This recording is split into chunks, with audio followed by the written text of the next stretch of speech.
Good day, we are the Group 6 of Cream 1-4 in Emilio Aguinaldo College, Cavite campus. And today, we are tasked to explain or to make a video presentation on what postmodernism is all about. For you to learn or to know about what postmodernism is, keep watching the video. What is postmodernism? Do you have any idea on what postmodernism is?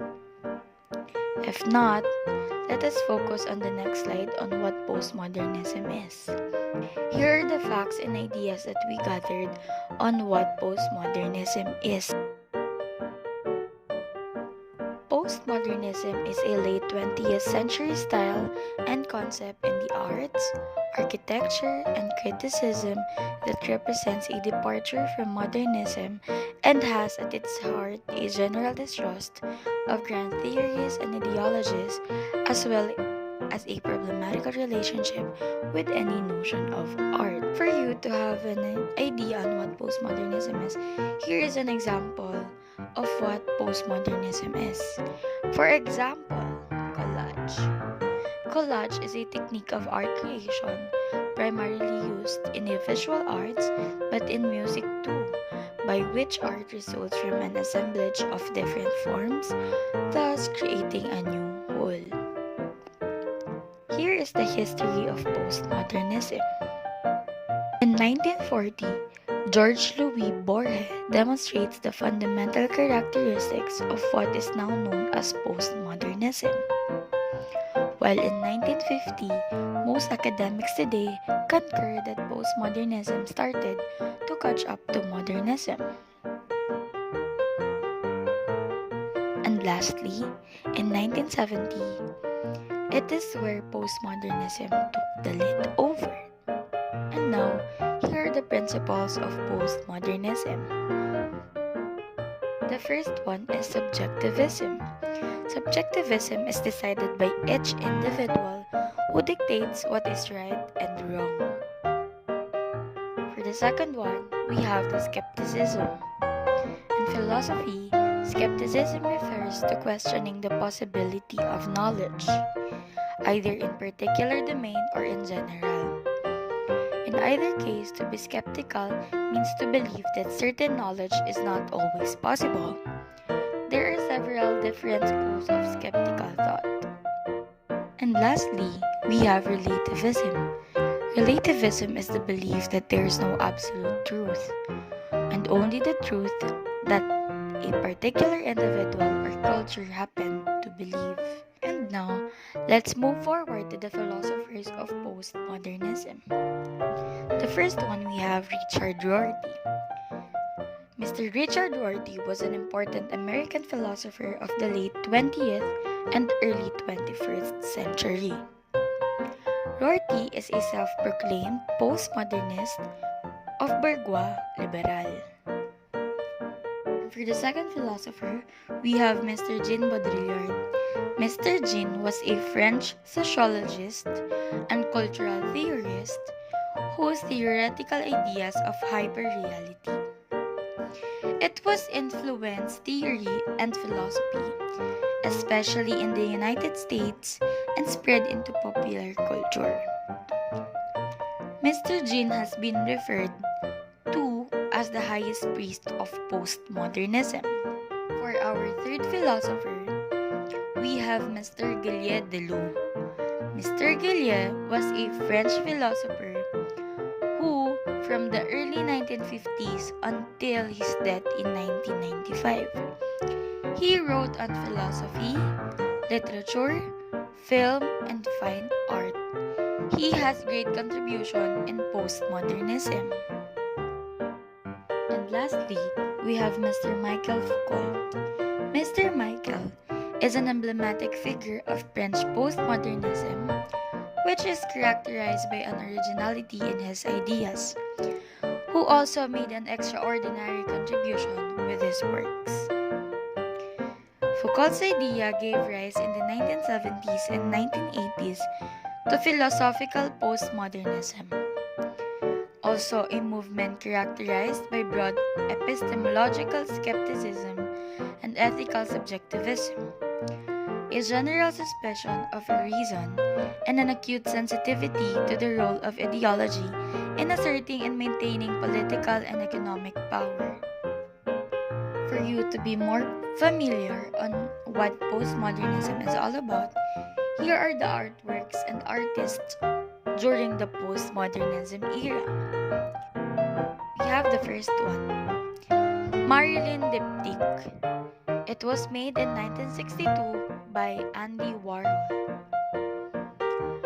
The artwork Marilyn Diptyque can be described as postmodern art for various reasons.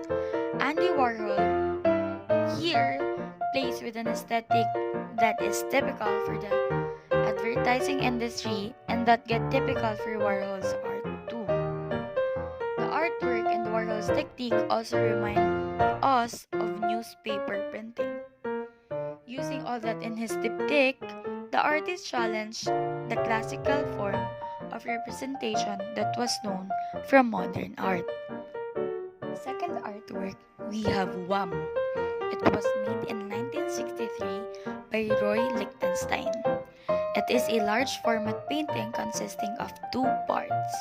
In its form, the painting is reminiscent of a comic strip, as both the motifs and the speech, bubbles, and onomatopoeia on the picture derive from the aesthetics of a comic strip.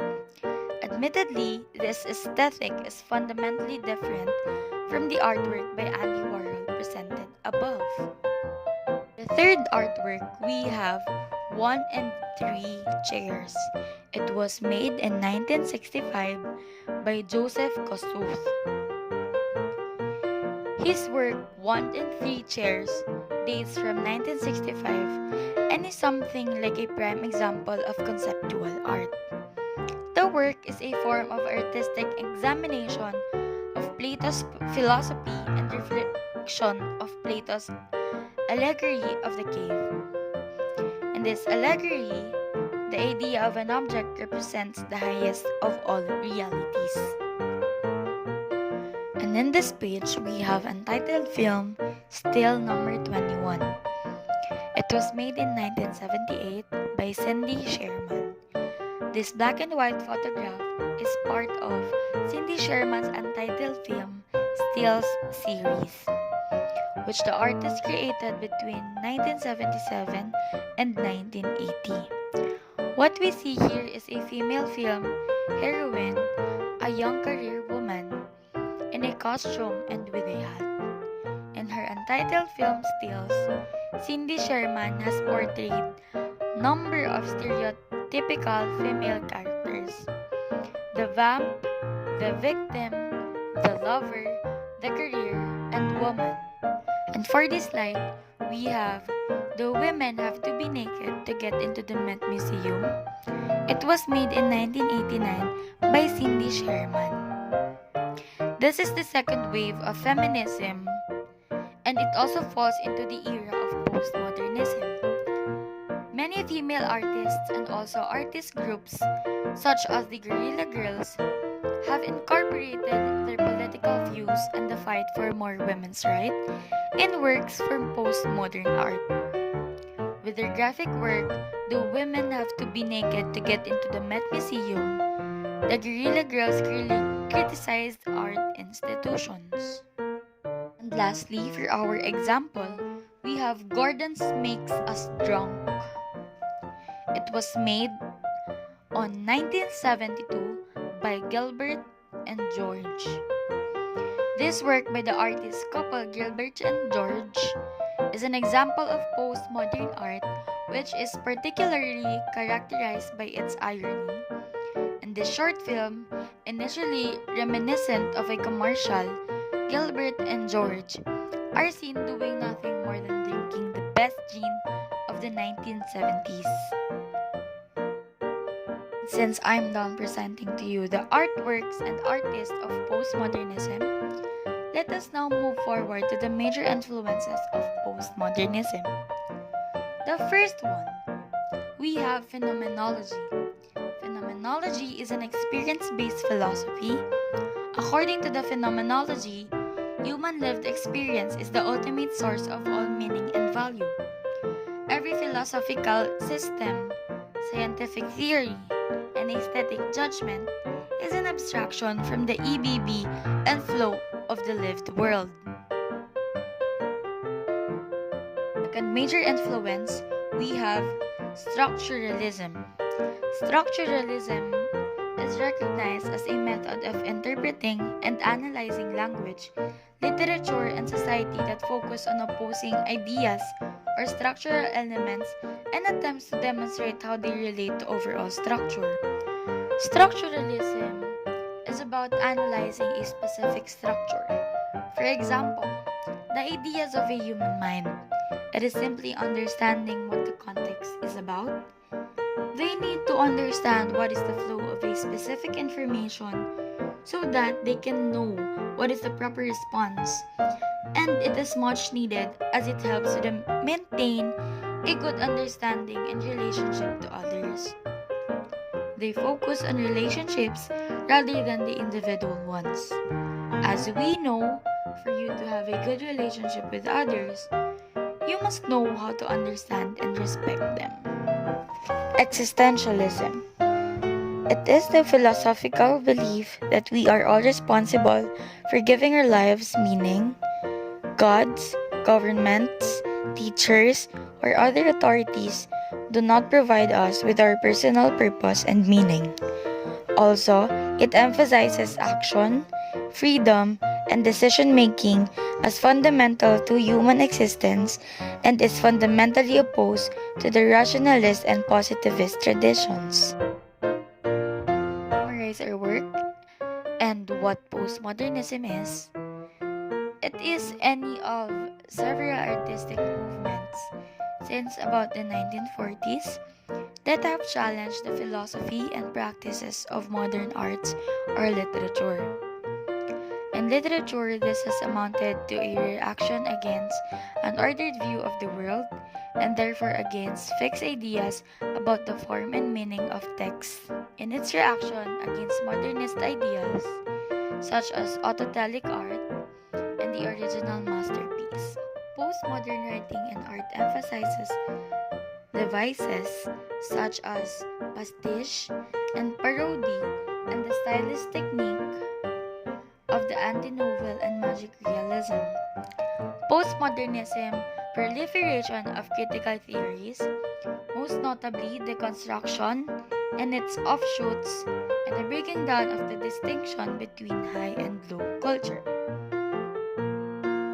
We have already presented to all of you the coverage of postmodernism, and we are the Group 6 of Cream 1-4 in Emilio Aguinaldo College, Cavite Campus.